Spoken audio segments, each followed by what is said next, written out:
Приветствую и добро пожаловать на мой личный обзор фильма «Защитники». Вы думаете, что я буду ругать фильм и обсирать так же, как и все вы, но нет, мне фильм, как ни странно, понравился. И это вовсе не потому, что я занижал ожидания от просмотра или якобы говноед, или как вы там себе выдумываете.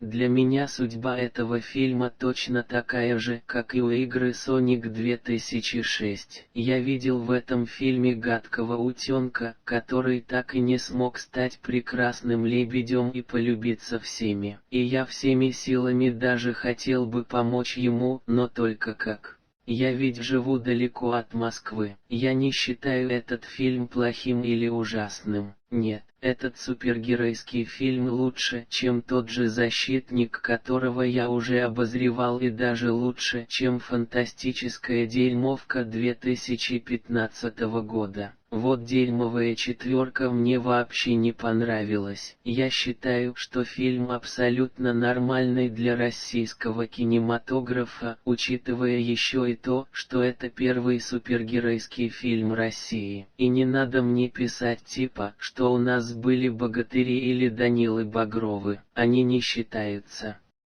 Для начала я хотел бы сказать, что лично у меня возникла теория о том, что злые хейтеры Сарика Андреасяна поспособствовали кассовому провалу в России данного фильма.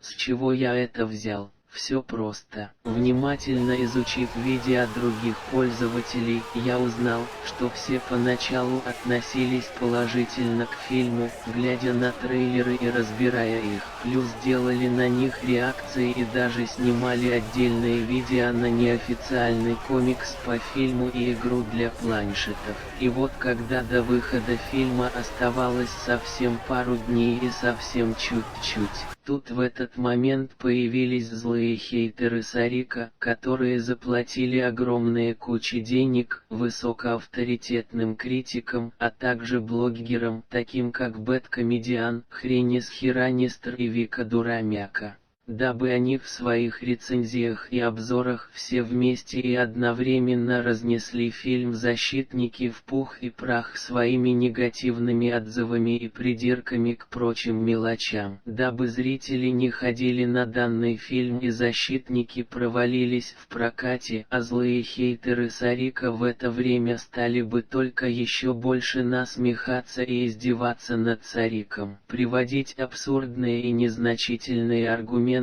тем более связанные с тем, в какой мы стране живем, где нет своего любимого Голливуда, в котором нам честно распределят нужные деньги и позволят снимать то, что мы сами захотим. Дабы обосрать фильм, это значит себя не уважать. Для примера могу привести свой видеообзор на фильм «Защитник» с Вуди Харрельсоном в главной роли. Там я приводил точные аргументы и ругал главного героя за то, что он был тупым и даже на ошибках не учился, из-за чего ему вообще невозможно было сопереживать. А в случае с нашими защитниками все обосрали, приводя полный абсурд. Приведу примеры. Главный злодея какой-то резиновый качок, типа придирки, что надо было взять на эту роль настоящего качка, и даже придирки к тому, что он своим лицом и мимикой вообще не вызывал страх или ужас у зрителей. Затем то, что Арсус превращается в получеловека-полумедведя нереалистично, а где-то его шкура вообще похожа на меховую шубу. Ну и всякие личные придирки, типа что у режиссера ехала крыша, что он не смотрел куда надо, когда снимал, якобы что Антон Пампушный назвал его мудаком за то, что он снялся в этом фильме, и еще много всякой полнейшей чепухи. Ах да, и как же это я забыл, что в некоторых сценах массовка и персонажи безэмоциональные и строят из себя крутых, стоя в эпичных позах как придурки. Люди, очнитесь!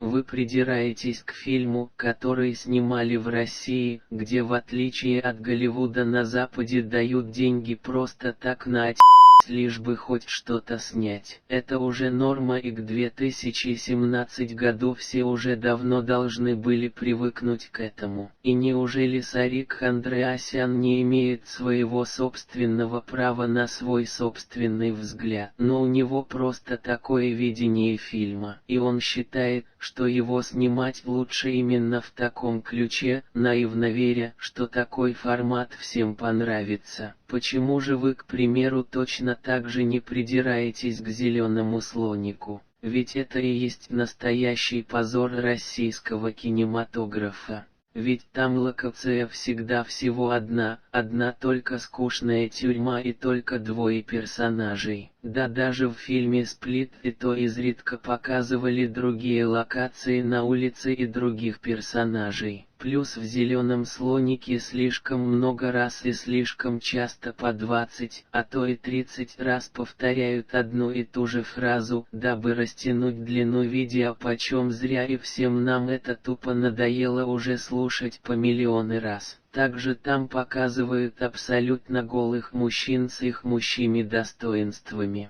Фу. И простите за выражение. Едят какашки и пьют мочу прямо в кадре. Отвратительно. Да если бы такое дерьмо в кинотеатрах показывали бы, то всех в зале сразу бы начало блевать и тошнить. Я считаю, что этот кусок говна вообще надо раз и навсегда запретить в России и удалить все его копии с кассет, дисков и даже из интернета.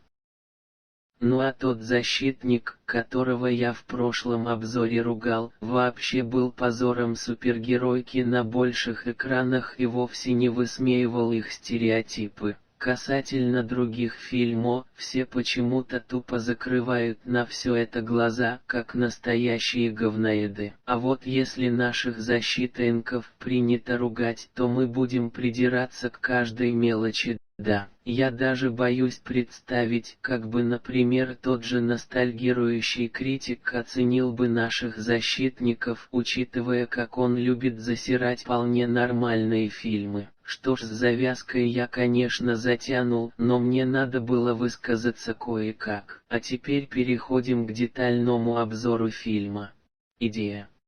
Я не считаю, что идея создания русских супергероев в нашей стране тупая. Наоборот, идея довольно хорошая, ведь у нас никогда не было своих супергероев. И да, выдуманная команда под названием «Зимняя гвардия» от Marvel не считается. Во-первых, потому что эта команда изначально задумывалась не как команда супергероев, а как команда суперзлодеев, против которых настоящие супергерои Запада и сражались. Там, мать вашу, постоянно снег даже летом. Серьезно, ну почему никто из наших так и не наточил факелы с вилами и не пошел жаловаться на Запад и Голливуд, чтобы они наконец перестали врать и выдумывать про нас эти недостереотипы и показывать про нас неправду, так как на самом деле у нас жаркое лето и снег только зимой идет. Почему? Я вас спрашиваю, почему? Даже в «Защитниках» в этом плане куда логичнее, ибо там показали лето и не было снега на улицах, не то что в Голливудах про нас врут. Ну а про недогероев от Bubble Comics я вообще молчу. Ну серьезно, ну что это за халтуры? Я об этом уже высказывался в своем негативном видео о том, как я ненавижу эту студию и ее комиксы. Разве это те же самые супергерои, как те, которых мы читали в детстве от Запада? Что за майор Фуфлом и какой еще нахер коронавирусный доктор и что еще за бес? Что за недосупергерои? Так и вспоминается фраза друзей Дэйва Лизевски из фильма «Пипец». Кстати, вы, наверное, можете возразить типа неправда. У нас были свои супергерои, ими были богатыри. Мое второе я вам на это ответит так. Вы там, блин, больные нахрен! Какие богатыри в супергероях? Какие еще супергерои с богатырями? Что это за бред? С какого перепуга богатыри считаются за супергероев? Да и какие нахрен богатыри в «Защитниках»? «Защитники» — это супергеройский фильм, а не грёбаная сказка! Так что данная идея вполне хорошая и одобряется. Даже Тимур Бекмамбетов пытался сделать своего со своим фильмом «Черная молния» в 2009 году и даже планировал снять продолжение этого фильма, но ничего не вышло, хотя были слухи, что Тимур договаривался о ремейке своего фильма для Запада. Так что данную идею можно реализовать в русском кинематографе, если подойти к ней с умом, логикой и грамотно прописанными персонажами с сюжетом. Напомню также и то, что идея Сарику Андреасяну по созданию фильма пришла еще в 2013 году после успеха фильма «Мстители». Кроме того, если бы фильм хорошо показал бы себя в кинотеатрах и получил бы положительные или хотя бы смешанные отзывы, то мы бы в продолжениях увидели бы не только новых супергероев, но и суперзлодеев в лицах американцев, например, и саму Америку показали бы с их городами в очень жарких пустынях, чтобы тем самым отомстить Голливуду за то, что они все время в своих фильмах врали, что у нас даже летом якобы идет снег и что мы все якобы ходим в ушанках с медведями и балалайками, что-то же неправда и полный бред. Можно даже показать, как американцы на Западе ходят голыми по улице и в нижнем белье, не стесняясь своих торсов, и то, как они заводят дома в качестве животных динозавров, и таким образом отомстить им за эти недостереотипы. Да и кроме того, мы возможно увидели бы фильм-приквел с событиями в самом Советском Союзе. Но как мы знаем, хейтеры Сарика как всегда все испортили, и Сарик Андреасян даже заявлял в паре интервью, что он не будет больше снимать продолжение этого фильма. Да и к тому же его насильно заставили пойти в оскорбительное шоу, где его заставили признать, что фильм неудачный и где над ним еще больше смеялись. Бедняга. Да чтоб вы все в аду сгорели, а ваше шоу сожгли дотла, чтобы больше никого так не позорили и не издевались ни над кем. И да, многие ошибочно поговаривали, что бюджет фильма жалкие $6 миллионов, от чего он выглядит дешевым, но это где-то неправда. Фильм очень дорогой, потому что у нас в стране сравнивают не доллары, а рубли. А в рублях бюджет фильма составляет в 360 миллионов. К тому же наша страна очень большая, и у нас наши фильмы, в отличие от западных, практически вообще не окупаются, как бы ты их ни рекламировал и не распространял. Конечно, бывают и исключения, как, например, «Последний богатырь», но его мы в расчет не берем, так как он не является супергеройским фильмом. Также были придирки к персонажу Арсусу, что Сарик якобы украл идею у Марвела с их персонажем майором Урсой. Я отвечу вам, что он вовсе не знал об этом персонаже. А медведь и то, как Арсус превращается в него, по сути официальная икона России. Ибо у супергеройских костюмов других персонажей Тиали Рахана и Ксении были созданы с показателями их принадлежности к своей родине. Например, Лер армянин, и у него на груди армянский знак бесконечности. А Хан казах, и его костюм основан на образе пастуха и ветревых степей. Да и изначально авторы фильма планировали добавить в фильм 15 супергероев из 15 различных республик бывшего Советского Союза. Плюсы.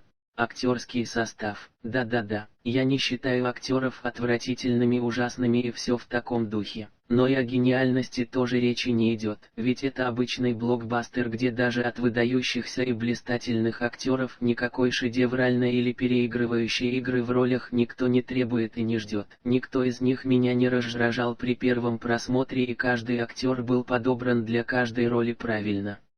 Персонажи. Здесь я, пожалуй, отнесу одну часть персонажей к плюсам, а другую к минусам. Лер, полное имя Лер Никоганесян, а прозвище Человек-Земля. По мне так этот персонаж хорошо прописан, и ему уделили достаточно больше времени фильма, нежели остальным защитникам. У него была родная дочь, но получив свои способности, он и его друзья одновременно с этим стали бессмертными и вечно молодыми. Дочь Лера же за это время выросла, состарилась и умерла, так как она не была бессмертным супергероем, и в результате Леру, то бишь отца, пришлось похоронить свою дочь. Он позже в самом фильме сам это расскажет, хотя на месте авторов фильма следовало бы еще снять небольшую сцену флешбэк в качестве сна Лера, из которого он о ней и вспомнит, ибо она не испортила бы сцену с его объяснением, а наоборот усилила бы ее. Хан. Полное имя Термихан, а прозвище Человек-Ветер. В целом у него также было чуть меньше экранного времени, но больше экшн-сцен было показано именно с ним, так как он с самого первого появления убивает казахскую мафию у высохшего озера и убивает почти всех клонов. Не считая, конечно, и того, что несмотря на свою сверхскорость, он все же попался под выстрел транквилизатора и под обычный удар Августа Куратова тоже. Хотя может у способностей защитников есть и ограничения в их способностях, но я больше склонен к тому, что Август просто знает все их сильные и слабые стороны, от чего он всегда сам их легко валит на землю, а они его нет. Многие, кстати, чаще всего сравнивали его с Зимним солдатом из кино вселенной Марвел из-за его маски и волос, с которыми он появился в финальной битве. А еще из-за Куратова и его способностей погиб его брат, Арсус. Полное имя Арсений Могилев, а прозвище Человек-зверь. Многие придирались чаще всего именно к его облику, что он в образе медведя выглядел нереалистично. Ну камон, где вы видели в реальной жизни настоящего медведя наполовину похожего на человека? Конечно нигде, потому что никто не знает, как бы он выглядел. Но создатели фильма именно таким его представляли, и поэтому они и создали его таким. Тем более, что ближе к концу фильма он все же перевоплощался пару раз в настоящего медведя, с которым Август Куратов все равно справился одним ударом. Кроме того, авторы правильно поступили, сделав так, чтобы Арсус сам контролировал свою трансформацию и превращался в медведя не в порывах гнева, а по собственному желанию, при этом сохраняя свою личность. Серьезно. Я просто ненавидел Халка, так как он в любой неподходящий момент мог просто случайно выйти из-под контроля Беннера и напасть на своих товарищей-мстителей. А этого медведя вполне можно не бояться. Хотя в одной сцене он все же признался Елене Лариной, что он иногда с каждой трансформацией боялся потерять себя, и что рано или поздно наружу выйдет личность зверя, которая поглотит его разум, и он сам выйдет из-под контроля. Возможно, эти страхи Арсуса могли бы как-то потом раскрыть в продолжениях, если бы фильм понравился бы всем зрителям, как и задумывалось. Ксения. Полное имя Оксана Грачева, а прозвище Человек-вода. Она в целом не раздражала меня. У нее не особо много экранного времени, но иногда ей прописывают просто дебильные недошутки, как, например, сцена, где она говорит, что неплохо варит борщ и считает это способностью, или когда льет дождь, без сарказма говорит, что им повезло с погодой. В остальном же она получилась ничего. Многие часто жаловались, что она не могла понизить температуру своего тела, когда проходила невидимой мимо клонов Куратова и случайно попала под тепловизор одного из них, или то, что жидкий азот легко и быстро заморозил ее, хотя она сама могла при выходно контролировать температуру своего тела. Но может быть, дождь оказался холодным, и она повысила температуру своего тела, чтобы не замерзнуть, а когда ее заметили, она от страха сразу понизила свою температуру, что даже и не заметила, как попала под жидкий азот, и благодаря низкой температуре своего тела очень быстро превратилась в ледяную статую. Все логично и проще объясняется, если долго и внимательно подумать, а уже потом придираться. Август Куратов.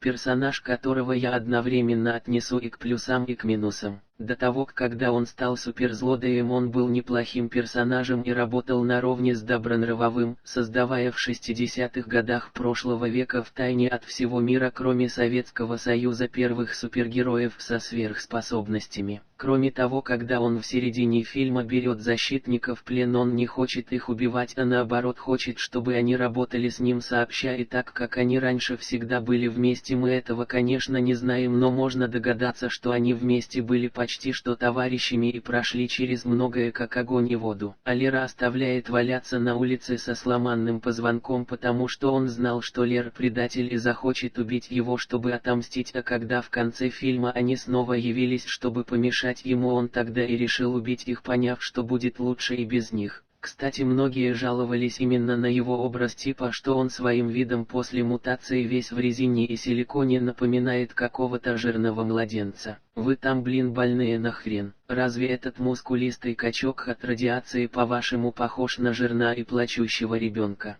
Да из чего вы так придираетесь к лицу? Напомню, что раньше это был худощавый низкорослый ученый, а все ученые, как мы знаем, спокойные дрыщи. А когда он от радиации получил мускулы и силу, то у него, конечно, прибавилась физическая сила и ярость в душе, чтобы отомстить СССР, а впоследствии и России. Но при этом то снаружи в лице он все еще остался прежним добродушным ученым, который показывает невинные эмоции. Да и не стоит жаловаться на грим и силиконы с резиной, которые одели на актера вместо того, чтобы взять на эту роль настоящего качка. Качки в кино в настоящее время очень дорогие, как, например, тот же Арнольд Шварценеггер. Поэтому пришлось для экономии взять дрыща и загримировать его под качка. К тому же это не просто качок, а уродливый мутант с мускулами, поэтому он и должен выглядеть вот таким. Ну а то, что он весь фильм ходил резиновым, то может быть это от того, что также радиация повлияла и на его кожу, сделав ее такой резиновой, поэтому он весь фильм так и ходил. Елена Ларина.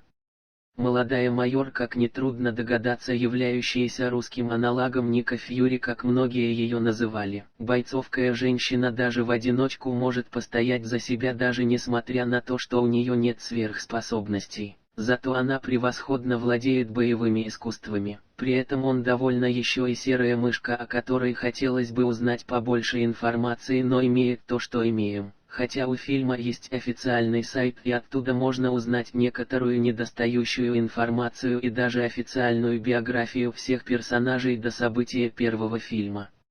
Саундтрек. Также к плюсам я могу отнести и музыку, которая гармонично вписывалась в фильме, а начальная на английском, которая звучала как в самом начале фильма, так и в первом тизере, вовсе пробила мурашки. Графика и спецэффекты. Также многие придирались к визуальным эффектам и графике, но меня они, если честно, не отталкивали, и парой я на некоторые из них просто не обращал внимания, так как они были настолько маленькими, что их можно было увидеть только издалека, как, например, один из недонарисованных в графике паукообразных роботов, который был показан на одной из крыш небоскребов в Москве. Да и если учесть, что в России графика и спецэффекты не так хорошо развиваются, как на Западе, то в целом пойдет. Минусы. Возвращаемся к Августу Куратову. Так вот, после того, когда Август Куратов спустя полвека скрытия вернулся в современную Россию, чтобы отомстить, он в первую очередь крадет паукообразных роботов из секретной разработки и забирает их с собой, хотя их было только 3. К тому же в конце фильма Арсус сразу же их всех ломает на металлолом. Нелогичнее было бы также украсть чертежи тех роботов и с помощью своих клонов создать еще несколько копий и заодно сделать целую армию этих паукообразных роботов. Они к тому же могли бы получиться неплохой визитной карточкой фильма и всей франшизы. Кроме того, во время финальной битвы Август Куратов показал себя самым сильным, но парой его показывают чересчур сильным и даже слишком, от чего за него переживать очень трудно. Ведь ты знаешь, что он все равно повалит защитников на пол, как бы они ни старались его победить. Но это также и плюс, ведь благодаря этому можно чаще переживать за защитников и чтобы они как можно скорее убили этого непобедимого мутанта хоть как-то.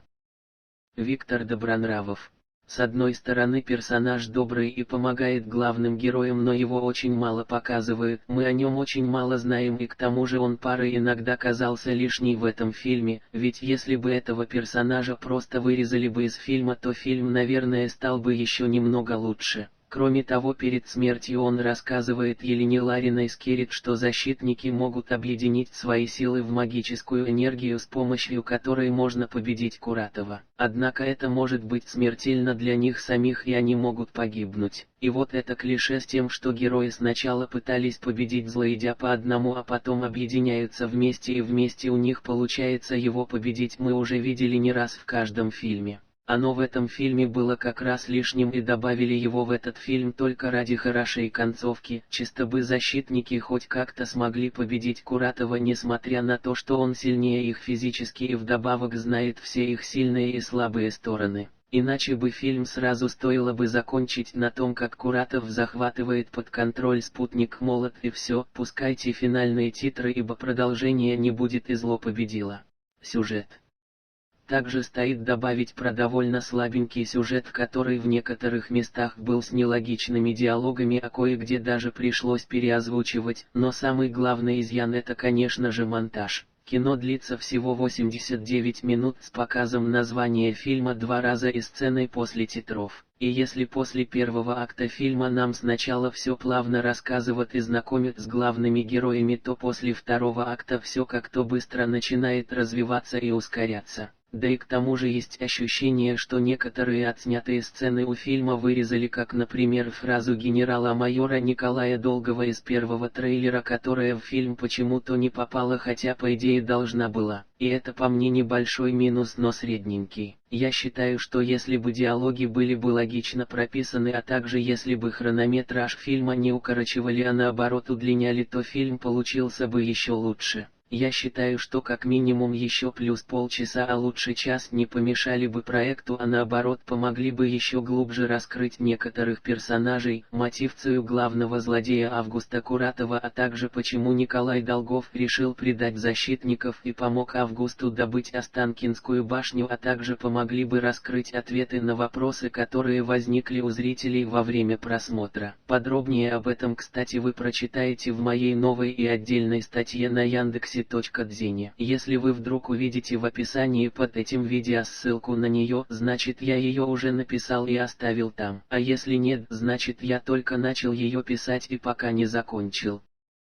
Ну что ж, подводя итоги, я могу смело поставить фильму 7 баллов из 10 или даже 7,5. Мне понравился фильм с данной идеей, и я бы очень хотел бы увидеть в будущем продолжение этого фильма. Я не хочу, чтобы русский кинематограф забрасывал эту идею с супергеройскими фильмами, так как я жажду разнообразия в нашем кинематографе, и постоянно смотреть одни и те же фильмы без экшн-сцен про семьи или дерьмо всякое с комедиями или какие-то экранизации русских народных сказок, а также криминальные драмы про бандитов, которые потом в конце погибают, мне вообще не хочется смотреть. А смотреть халтуру от Bubble Comics на большом экране я тем более не хочу. Пускай делают настоящих русских супергероев, которых мы с детства себе воображали и любили. Пусть даже если они будут копировать чужие способности уже старых супергероев из Запада. Но ведь даже суперсемейка, например, копировала способности той же фантастической четверки, но при этом то мы не считаем суперсемейку плагиатом фэчи.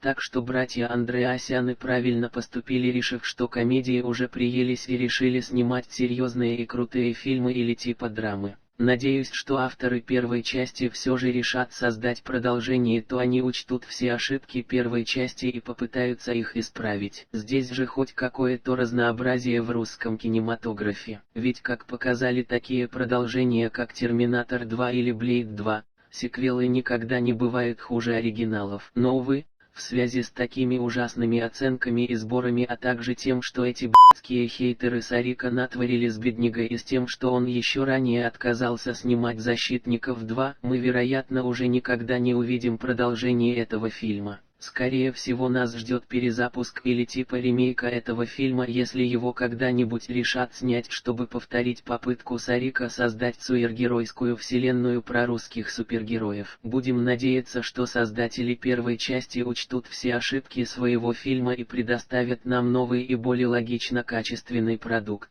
Надеюсь, видео вам понравилось. А если нет, тогда... Не нравится? Пошел нахер отсюда. Это не для тебя сделано и не для таких, как ты. Не ходи, не засирай комменты. Никому ты тут не нужен. Тебя не звали сюда. Тебе тут не рады. Уйди отсюда. И больше никогда не приходи. Так, понятно?